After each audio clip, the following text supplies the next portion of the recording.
अल्हम्दुलिल्लाहि वहदहु ला शरीका लहु वस्सलातु वस्सलामु अला मन ला नबिय्य बअदा अम्मा बाद। हितां खां 24हों सिपारो शुरू थी रहियो आहे। अल्लाह ताला फरमाए त अल्लाहु यतवफ़्फ़ल अनफुसा हीन मौतिहा वल्लती लम तमुत फी मनामिहा फयुमसिकु अल्लती क़ज़ा अलैहल मौत व युरसिलुल उख़रा इला अजलिन मुसम्मा। हर जानदार जो रूह अल्लाह ताला जे कब्ज़े तसर्रुफ़ ऐं इख्तियार में आहे। अल्लाह ताला जॾहिं चाहींदो आहे रूह खे कब्ज़ करे वठंदो आहे ऐं जॾहिं चाहींदो आहे वापसि करे छॾींदो आहे। जीअं इंसानु सुम्ही पवंदो आहे त रूह हिकु हैसियत सां कब्ज़ थी वेंदो आहे ऐं सुॼागी जे वक़्तु वापसि मोटायो वेंदो आहे। कॾहिं कॾहिं निंड में रूह कब्ज़ थी वेंदो आहे ऐं बिल्कुलु वापसि नाहे थींदो, यानी मौत वाक़िअ थी वेंदी आहे। हिन आयत जी वधीक तफ़सीर ऐं तशरीह जे लाइ दुरूसुल क़ुरान खे ॾिसंदा। अल्लाह ताला जी रहमत खां मायूस न थियो। अल्लाह ताला अॻिते क़ुरान मजीद में फरमाए त कुल या इबादियल्लज़ीना असरफ़ू अला अनफुसिहिम ला तक़नतू मिन रहमतिल्लाह इन्नल्लाह यग़फ़िरुज़्ज़ुनूब जमीआ इन्नहू हुवल गफ़ूरुर रहीम। ही आयत गुनाहगारनि जे लाइ घणी उम्मीद वधाइण वारी आहे। नबी अकरम सल्लल्लाहु अलैहि वसल्लम कुझु माण्हुनि खे दीन इस्लाम जी दावत ॾिनी। उन्हनि चयो त जंहिं दीन ॾांहुं अवां दावत था ॾियो इहो भलो आहे, पर मसइलो हीअ आहे त असां जेके गुनाह कया आहिनि, मिसाल तौरु ज़िना, नाहक क़त्ल, शराब वग़ैरह, जेकॾहिं असां ईमान आणियूं त छा असांजी तौबा क़बूल थी वेंदी? अल्लाह ताला ही आयत नाज़िल फरमाई त वॾे खां वॾो गुनाह एसि ताईं जो कुफ़्र ऐं शिरक छो न हुजे, बसि बानू सची दिलि सां तौबा करे अल्लाह ताला उन जा पोयां सभु गुनाह माफ़ फरमाए छॾींदो आहे, छो त अल्लाह ताला जी रहमत ॾाढी कुशादी आहे। सूर फूकण जो हौलनाक मंज़र। अॻिते अल्लाह ताला फरमाए त वनुफ़िख़ फ़िस्सूरि फ़सइक़ मन फ़िस समावाति व मन फ़िल अर्ज़ि इल्ला मन शाअ अल्लाह। सूर फूकजण जे करे सभु बेहोश थी वेंदा, पोइ सभु मरी वेंदा ऐं जेके पहिरियां मरी चुका आहिनि उन्हनि जा रूह बेहोश थी वेंदा। पाण करीम सल्लल्लाहु अलैहि वसल्लम फरमायो, सूर फूकजण जे असर सां जेको मौत वाक़िअ थींदो उनखां जिब्राईल, इसराफ़ील, मीकाईल ऐं मलकुल मौत महफ़ूज़ रहंदा, पर पोइ उन्हनि खे बि मौत अची वेंदो ऐं अल्लाह तबारक व तआला खां सवाइ को बि जीअरो न हूंदो। जन्नत महिमान खानो आहे ऐं जहन्नम क़ैद खानो आहे। अल्लाह ताला फरमाए त वसीक़ल लज़ीन कफ़रू इला जहन्नम ज़ुमरा हत्ता इज़ा जाऊहा फ़ुतिहत अबवाबुहा। अल्लाह ताला हिते जहन्नम जो ज़िक्र कयो त काफ़िरनि खे जॾहिं जहन्नम ॾांहुं छिकियो वेंदो, जॾहिं जहन्नम जे वेझो ईंदा त दरवाज़ा खुली वेंदा। अॻिते जन्नत जे मुतालिक़ फरमायो त जॾहिं जन्नत वारा ईंदा उन्हनि जे अचण खां पहिरियां जन्नत जा दरवाज़ा खुलियल हूंदा। क़ैद खाने ऐं महिमान खाने में फ़र्क़ु हूंदो आहे। जॾहिं क़ैदी खे जेल ॾांहुं वठी वेंदा आहिनि त दरवाज़ो बंदि हूंदो आहे, उन जे पहुचण सां दरवाज़ो खुलंदो आहे, पोइ दरवाज़ो बंदि करे छॾींदा आहिनि। जॾहिं त महिमान खाने जो तर्ज़ु इहो न आहे। महिमान खानो महिमान जे अचण खां पहिरियां खुलियल रखंदा आहिनि। सूरतुल मुमिन। हिन सूरत में फ़िरौन जे क़ौम जी हिकु मोमिन मर्द जो ज़िक्र आहे जंहिं फ़िरौन जे दरबार में बयानु कयो हो। उन्ही जे करे हिन सूरत जो नालो सूरतुल मोमिन रखियो वियो आहे। उहे 7 सूरतूं आहिनि जंहिंजे मुंड में हामीम ईंदो आहे। सूरतुल मोमिन उन्हनि मंझां पहिरीं सूरत आहे। उन्हनि खे हवामीम या अलिफ लाम मीम चवंदा आहिनि। उहे सूरतूं ही आहिनि: सूरह मोमिन, सूरह हामीम सजदा, सूरह शूरा, सूरह ज़ुख़रुफ़, सूरह दुख़ान, सूरह जासिया ऐं सूरह अहक़ाफ़। अल्लाह ताला जी सिफ़तुनि जो बयानु। हामीम तंज़ीलुल किताबि मिनल्लाहिल अज़ीज़िल हकीम ग़ाफ़िरिज़ ज़ंबि व क़ाबिलित तौबि शदीदिल इक़ाबि ज़ित तौल। हिते अल्लाह ताला जूं सिफ़तूं बयानु फरमाई वयूं आहिनि। अल अज़ीज़, अज़ीज़ आहे, ग़ालिब आहे। अल अलीम, साहिब इल्म आहे। ग़ाफ़िरिज़ ज़ंब, गुनाहनि खे माफ़ करण वारो आहे। क़ाबिलित तौब, तौबा क़बूल करण वारो आहे। शदीदिल इक़ाब, सख़्त सज़ा ॾियण वारो आहे। ज़ित तौल, ताक़त वारो आहे। लफ़्ज़ ग़ाफ़िर इहो ग़ुफ़रान खां आहे। ग़ुफ़रान जी असल माना ढके छॾणु आहे, छो जो जॾहिं इंसान जा गुनाह माफ़ थी वञनि उन जो गुनाह ढकिजी वेंदो आहे। इन करे गुनाह जी माफ़ी खे ग़ुफ़रान सां ताबीर कयो वियो आहे। काफ़िर पंहिंजो पाण खां नफ़रत कंदा। अल्लाह ताला फरमाए त इन्नल लज़ीन कफ़रू युनादौना लमक़्तुल्लाहि अकबरु मिन मक़्तिकुम अनफुसकुम इज़ तुदअऊना इलल ईमानि फ़तकफ़ुरून। जंहिं माण्हुनि कुफ़ुर इख़्तियार कयो उन्हनि खे सॾे चयो वेंदो त अॼु तव्हां जेतिरो पंहिंजो पाण मां बेज़ार थी रहिया आहियो, अल्लाह उनखां कई हिसा वधीक तव्हां खां बेज़ार आहे। जॾहिं तव्हांखे ईमान ॾांहुं सॼो वेंदो हो ऐं तव्हां इनकार करे छॾींदा हुयो, यानी काफ़िर जॾहिं जहन्नम में हूंदा त उन वक़्तु पंहिंजो पाण खां नफ़रत कंदा ऐं गॾोगॾु अफ़सोस कंदा त असां दुनिया में कुफ़ुर जी वाट छो इख़्तियार कई हुई। दुनिया में वापसि अचण जो सुवालु, क़यामत जे ॾींहुं काफ़िर चवंदा त ए असांजा रब, तो 2 भेरा असांखे मौत ॾिनो हो ऐं 2 भेरा ज़िंदगी ॾिनी हुई। असां पंहिंजे गुनाहनि जो एतिराफ़ कयूं था, छा हाणे वापसि वञण जी का सूरत आहे? अल्लाह ताला फरमाईंदो त हाणे तव्हां वापसि नथा वञी सघो। हिते 2 मौतनि मां मुराद हिकु पैदाइश खां पहिरियां ऐं ॿियो दुनिया जी ज़िंदगी जी पछाड़ी जो। 2 हयातुनि मां मुराद हिकु ॼमण वारी ऐं ॿी हशर वारी।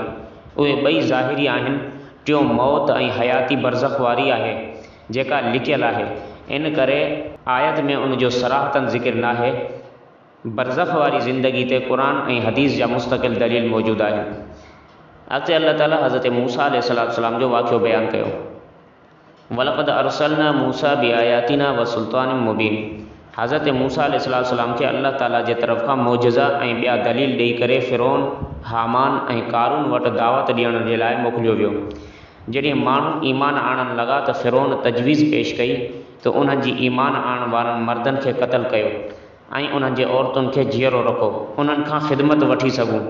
क़तल करणु या त इन करे हुयो त उन्हनि जो नसल न वधे, उहे डिॼी वञनि, ईमान न आणनि। रजुल मोमिन जी तक़रीर।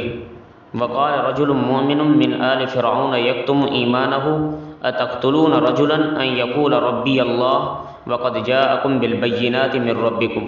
फ़िरौन हज़रत मूसा अलैहिस्सलाम खे क़तल करणु पिए चाहियो त फ़िरौन जे ख़ानदान जो हिकु मोमिन बानो जंहिं पंहिंजो ईमान लिकायो हो, उन फ़िरौन ऐं आल फ़िरौन खे सम्झायो।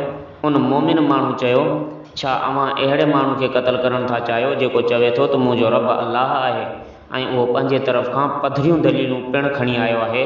जेकॾहिं हीउ कूड़ थो ॻाल्हाए त कूड़ जो वबाल इन्ही खे पहुचंदो।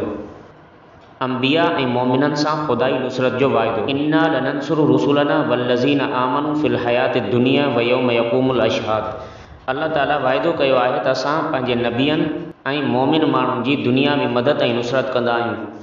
घणनि नबियनि सगोरनि अलैहिस्सलाम सां त इहो वाइदो दुनिया में संदन मौजूदगी में पूरो थियो, जीअं ग़ज़वे बदर ऐं फ़तह मके जे मौक़े ते, ऐं कुझु नबियनि सगोरनि अलैहिस्सलाम हज़रत याहिया, हज़रत ज़करिया ऐं हज़रत शुएब अलैहिस्सलाम जे दुनिया मां वञण खां पोइ संदन दुश्मननि खां बदिलो वठण जी सूरत में पूरो थियो, जो काफ़िरनि खे या त तबाह ऐं बर्बाद करे छॾियूं था, मग़लूब करे छॾियो, ऐं आख़िरत में अंबिया अलैहिस्सलाम ऐं मोमिन जे लाइ मदद ऐं नुसरत जो ख़ुसूसी वाइदो आहे।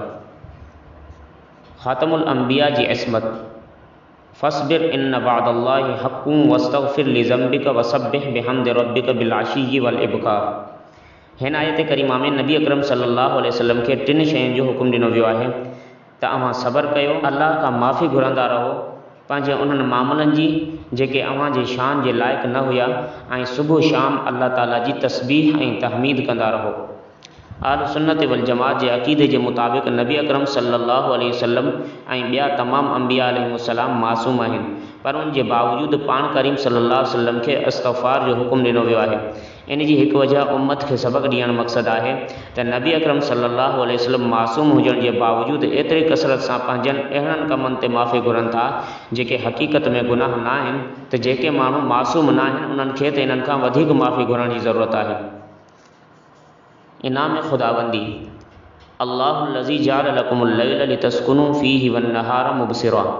अल्लाह ताला जेके इनाम पंहिंजे बाननि खे अता कया आहिनि उन्हनि मंझां 2 नेमतूं राति ऐं ॾींहुं आहिनि। ॾींहं खे इन करे बणायो आहे त इंसानु रोशनी में पंहिंजा कमकार ऐं ॿिया मामला ॾिसी ऐं हलाए सघे। जॾहिं थकिजी पवंदो आहे त अल्लाह ताला सुकून ऐं आराम जे लाइ राति ठाही आहे। राति ऊंदाही थी वेंदी आहे ऐं राति जो सुकून हासिल इंसान कंदा आहिनि। इल्म ग़ैब ऐं मुख़्तार कुल जी नफ़ी।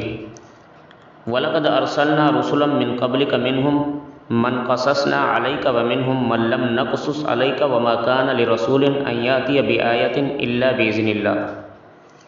नबी अकरम सल्लल्लाहु अलैहि वसल्लम खां अॻु में केतिरा ई पैगम्बर आया।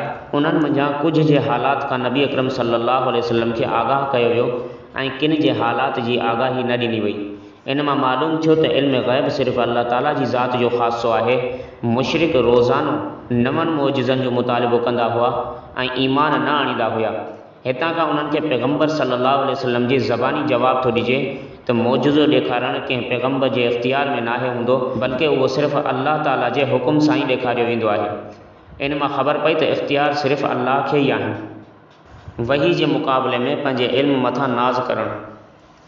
फलम्मा जाअतहुम रुसुलुहुम बिलबय्यिनाति फरिहू बिमा इंदहुम मिनल इल्म। जॾहिं पैगम्बर काफ़िरनि जे अॻियां खुलियूं निशानियूं पेश कंदा हुआ त काफ़िर पंहिंजे इल्म ते नाज़ कंदा हुआ ऐं ठठोल कंदा हुआ। हिते इल्म मां मुराद दुनिया जी ज़िंदगी जो ज़ाहिरी इल्मु आहे ऐं फ़न आहे ऐं ज़ाहिरी हुनर आहे। इन ते आकड़ कंदा हुआ ऐं चवंदा हुआ त असां छो कलिमो क़बूल कयूं।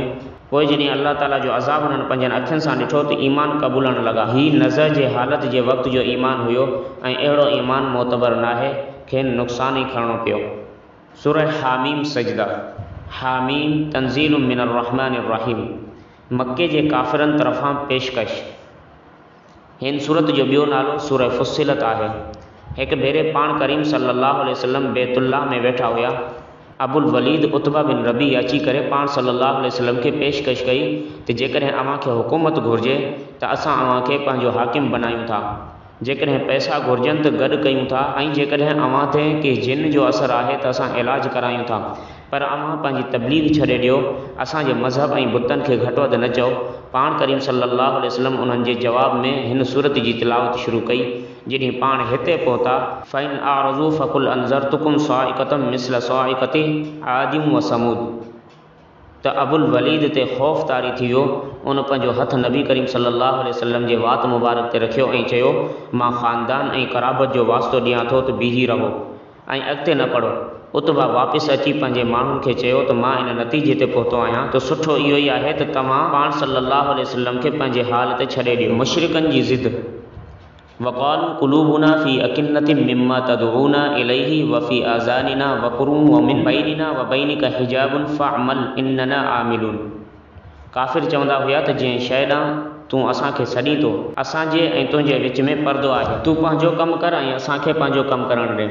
जॾहिं त पर्दो न हुयो, छो त जेकॾहिं पर्दो हुजे हा त नज़र अचे हा। हा, सिर्फ़ु काफ़िरनि जी हिकु ज़िद हुई, असां तुंहिंजी ॻाल्हि नथा ॿुधूं। नबी करीम सल्लल्लाहु अलैहि वसल्लम उन्हनि जे जवाब में फ़रमायो त मां तव्हां जहिड़ो इंसान आहियां, अलबत्ता मूं ते ही वही ईंदी आहे त तव्हांजो माबूद हिकु ई माबूद अल्लाह आहे ऐं मुशरिकनि जे लाइ तबाही आहे। क़ुरान करीम जी फ़साहत ऐं बलागत। हिन सिपारे जे आख़िर में अल्लाह ताला फ़रमाए तो वलौ जअलनाहु क़ुरआनन अअजमिय्यन लक़ालू लौला फुस्सिलत आयातुहु अअजमिय्युन व अरबी। हिन आयत करीमा में अल्लाह ताला क़ुरान करीम जी फ़साहत ऐं बलागत जी हिकु हिकमत ही बयानु कई आहे त जेकॾहिं ही क़ुरान करीम फ़साहत ऐं बलागत ते ॿधल न हुजे हा त मुशरिक ही एतिराज़ कनि हा त साहिब किताब जंहिं ते क़ुरान करीम जो नुज़ूल थियो उहो पाण त फ़सीह बलीग आहे, पर उन मथां नाज़िल थियण वारो किताब ग़ैर फ़सीह आहे। इन जे करे अल्लाह ताला क़ुरान खे फ़साहत ऐं बलागत सां भरे छॾियो ऐं काफ़िरनि खे मुंहुं तोड़ जवाबु ॾिनो। अल्लाह ताला खां दुआ आहे अल्लाह ताला असांखे दीन ते सही हलण जी तौफ़ीक़ अता फ़रमाए। व आख़िरु दावाना अनिल हम्दुलिल्लाहि रब्बिल आलमीन।